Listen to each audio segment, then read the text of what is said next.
আল্লাহ তাআলা বলেন ওয়ামা আনফাকতুম মিন শাইইন ফাহুয়া ইউখলিফুহু ওয়া হুয়া খায়রুর রাযিকিন। যে দান করে, দান করলে যে ঘাটতি হয় আল্লাহ তাআলা এই ঘাটতিটাকে রিপ্লেস করে দেয়, রিপ্লেস করে দেয়।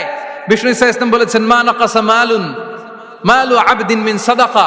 চ্যারিটি করলে, দান করলে আল্লাহ তার সম্পদ কখনো কমায় না। প্রতিদিন সকালবেলা দুজন ফেরেশতা নেমে বলতে থাকে আল্লাহুম্মা আ'তি মুনফিকান খালাফা, আল্লাহুম্মা আ'তি মুমসিকান চালাফা।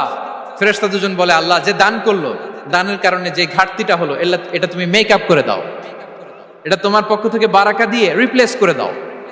আর যে ধরে রাখলো, কৃপণতা করলো, ওর সম্পদকে আল্লাহ তুমি ধ্বংস করে দাও। ওয়াল ইয়াযু বিল্লাহ। আমরা যেন দান করি।